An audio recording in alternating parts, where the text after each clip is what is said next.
My day job is to direct films about cars, but today I'm going to do something totally different and be on this side of the camera, and already it's feeling a bit weird, but there we go.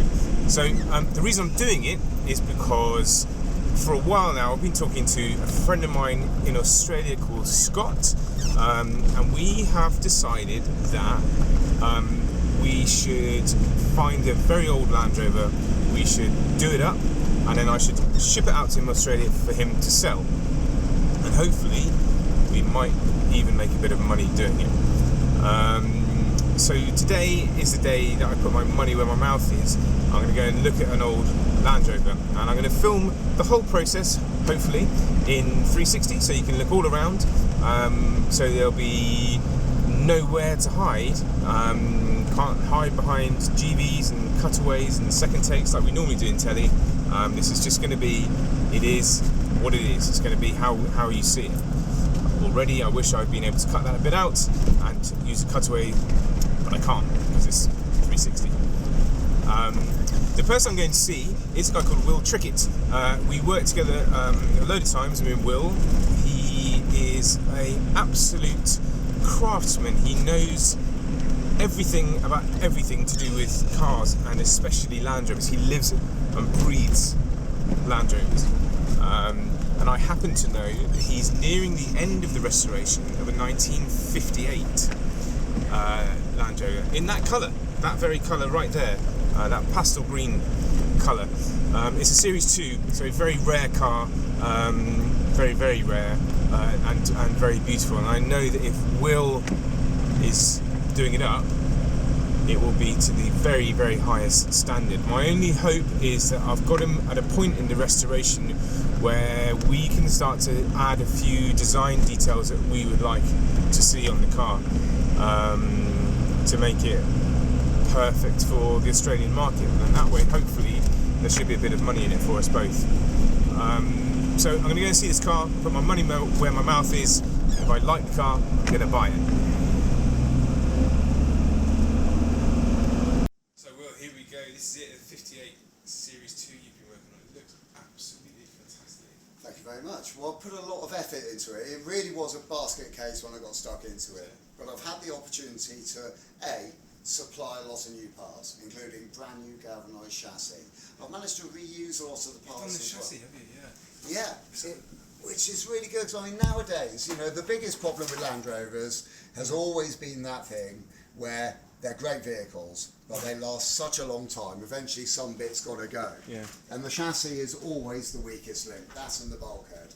But this one, when I bought it, the bulkhead was in very, very, very nice condition. And when you're talking Series 2 Land Rovers, if you've got a really nice, correct bulkhead, then you're in a good starting place. Yeah. So essentially, I've been able to build a very nice Land Rover. So the Series 2s were only produced for a very short amount of time. Yeah. And I haven't done the exact calculations, but we're talking tens of thousands rather than hundreds of thousands, because it was the shortest production run model. Right. I mean, apart from the very earliest one. Yeah, yeah. So they're quite a special little number. But we've been able to get into the nooks and crannies on this. Because, I mean, looking at it from here, it's nice because you've not over-restored it, because that is obviously original, isn't it? Yeah, the galvanising, still has it has a lovely patina to it, because originally this truck was a cab with a canvas back. So you can see this sort of shiny line along here. That's where the canvas has sort of gently just polished the smooth, the soft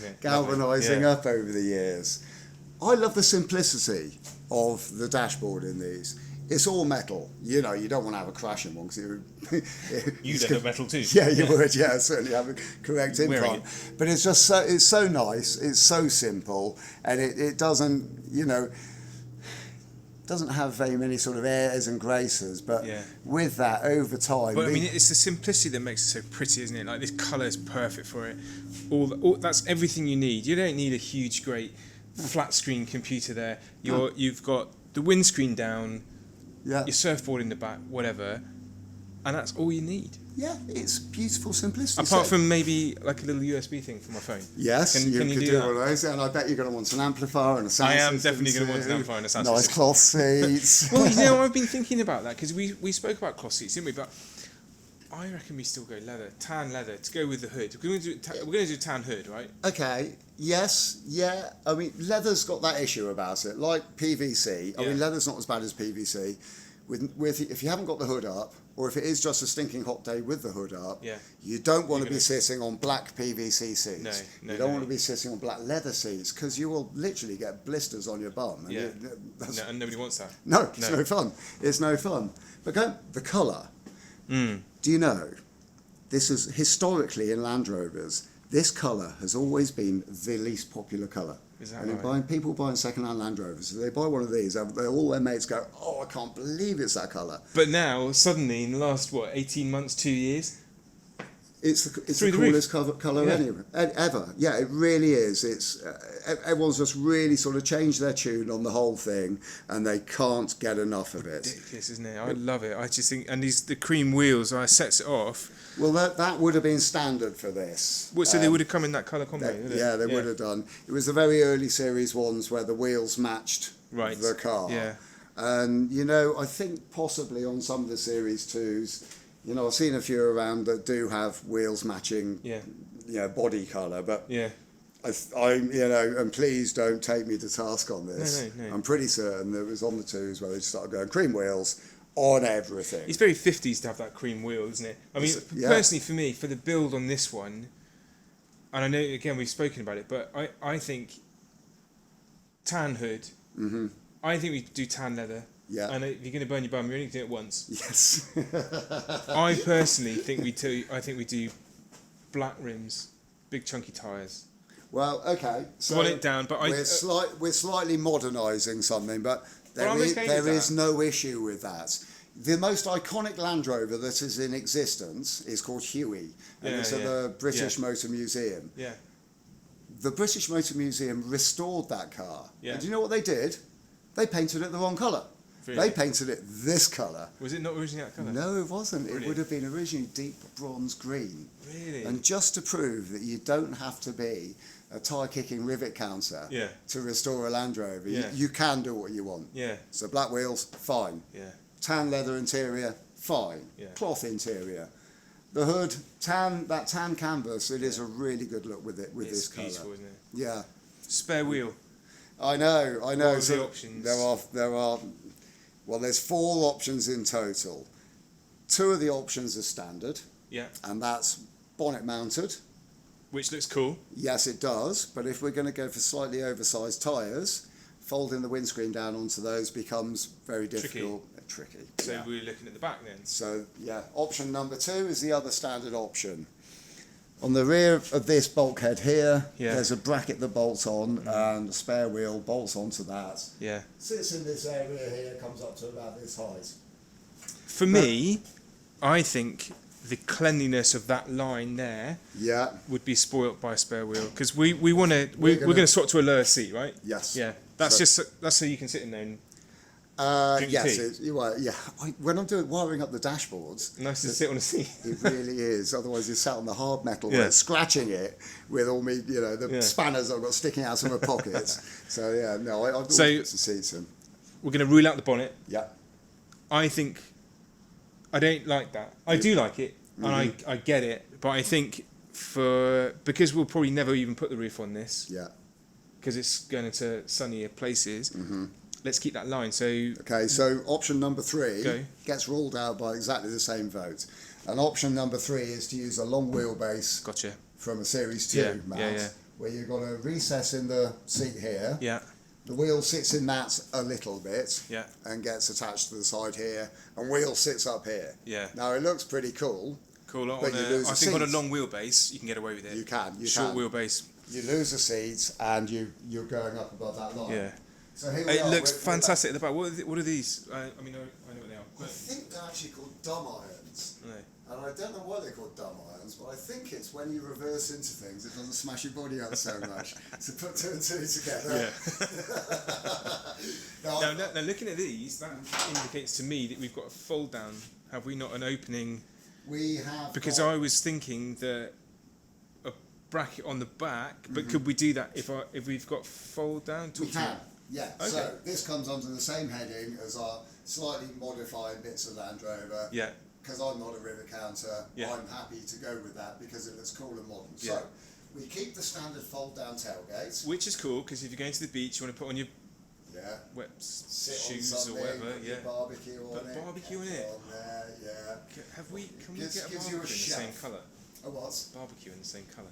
Can you course spray me up a barbecue? Pretty certain we can do I've something got a little like that. Weber, a little Yeah. cast iron Weber. That colour would look awesome. Yeah, we might. We'd have to look into that. Depends which bit gets hot. Because if we spray it this colour, it might not stay that colour for very long. So option number 4. Yeah. Tailgate. Yeah. Tailgate closers. Yeah. And as an addition to the whole vehicle, a frame. And it's a custom-made frame. You Yeah. can buy them off the shelf as Yeah, you know, I see what you're saying. Yeah, multi bits on. Yeah. So it's a hinge here, and the framework comes across, joins on here, Yeah. and mounted on that is your spare wheel. And now it gives you a slightly different look that Land Rover really never had. It's quite a popular look. I like it. It's a bit- Yeah. I think that's yeah. It's a bit jeepy. Well, that's okay. Yeah, I mean, it's the fine. other Jeeps were cool, weren't they? Yeah, they were very cool. They're still cool. Yeah, exactly. I don't want one, but they're cool. No, I want a Land Rover. I want a Land Rover. 'Cause I want they're- this Land Rover. Yes. It's a lovely place to be in here. I actually really like the fact that, and this is the difference, I guess, between a refurbishment and a restoration. So, Yes. restoration, you pull that out, you put a new one in.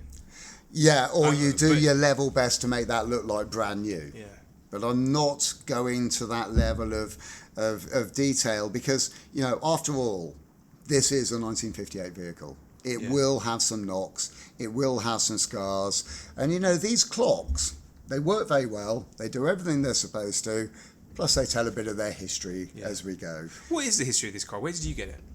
I actually bought a Hulk of a car, and I bought it because of its age and because of some of its detail.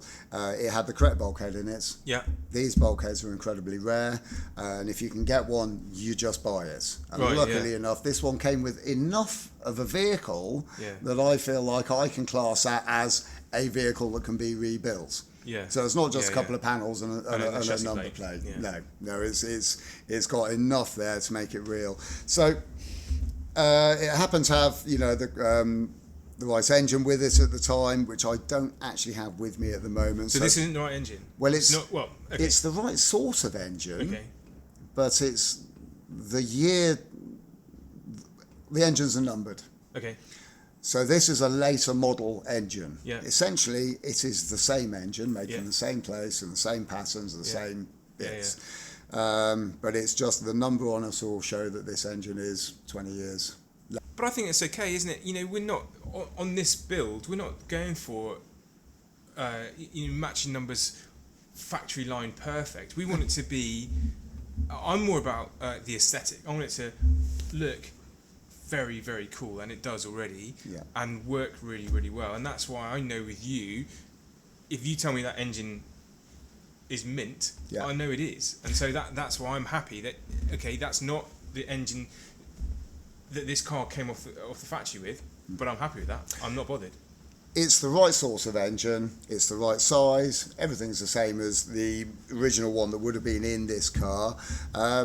They are very good engines as well, though. I mean, it's funny because for years with Land Rovers, people have been ripping out the petrol engines, which is Yeah. what this is. Oh, so this is petrol? Yes.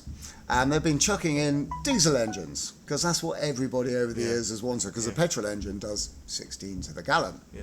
And let's Well, put in it- Australia, that's okay, isn't it? Because they pay, what, 1 or 2 pence per It's litre? not very much, is it? We've also got the better carburettor on this one. It's got a Weber carb. Okay. So you might get 18 to the gallon. You might Yeah. even get 20 if you're a little bit more careful. So did you put the carb on? Was that what? This engine actually came Had with it that already, carb, and yeah. I certainly wasn't going to go taking it off because the standard carb for this age of model Yeah. is a Solex. And the Solex carburetors were just inherently a little bit rubbish. And then the carburetor that took off in Land Rover's long line of building gas-guzzling monsters, they achieved really well, because the takeover model was a Zenith. And they really do consume the fuel. They naturally overfuel engines. So we've got, on the Weber, so it's a 2 1/4 4-pot petrol on a Weber car. Yeah. So they run nicely, they start nicely. The other alteration that's been done to the engine is electronic ignition. Brilliant. Okay, so no so points. When you hit the button, off it goes. Starts the button. Yeah, easy peasy. Yeah, starts the button down here. I like that. So we're keeping that traditional bit rather than using the ignition key. Yeah. It's just that little bit more oldie-worldy. On the ignition, then not hit the button. Yes. Gotcha. Yeah. And if you're really, really cool, you can sit in the driving seat, turn it on, and just touch it with your foot, so you don't. Even looks hand-free. Yeah. Hands-free. I like it.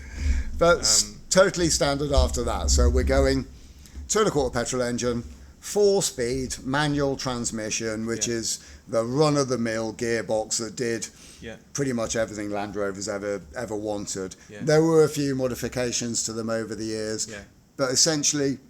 But low and high range box, obviously. Oh, yes, and then 4-wheel drive selectable as well. So you can go 2 or 4? Yeah, so if you keep the red one forwards and push the yellow one down, that just engages 4-wheel drive.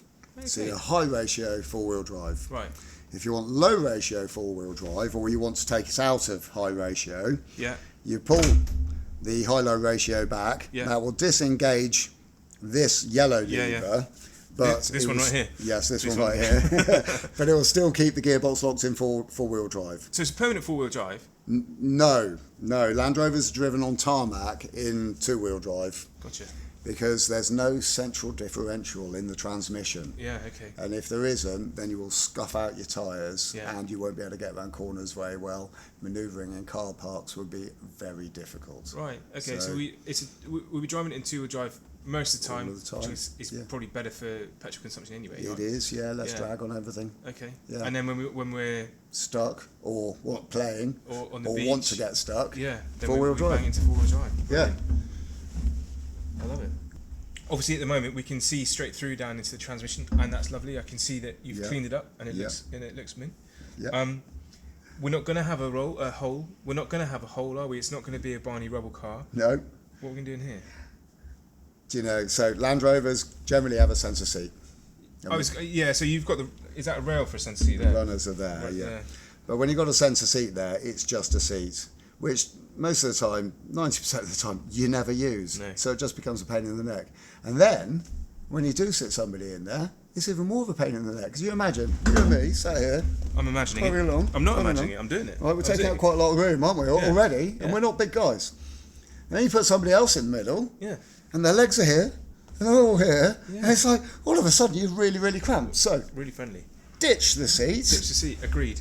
Cubby box in the middle, flappy lid, get your sandwiches in there, your stereo in there. Cup holders? 2 cup holders. I mean, it's perfect. Just, isn't it? It's much better than a seat. It is. Yeah. Tons. Okay. Yeah. So that's the basic format. Keep everything standard. We're building what is essentially an almost correct car, but not quite, because we're making it better. We are. Yeah. And using what we've got to hand as well. Yeah. Lovely.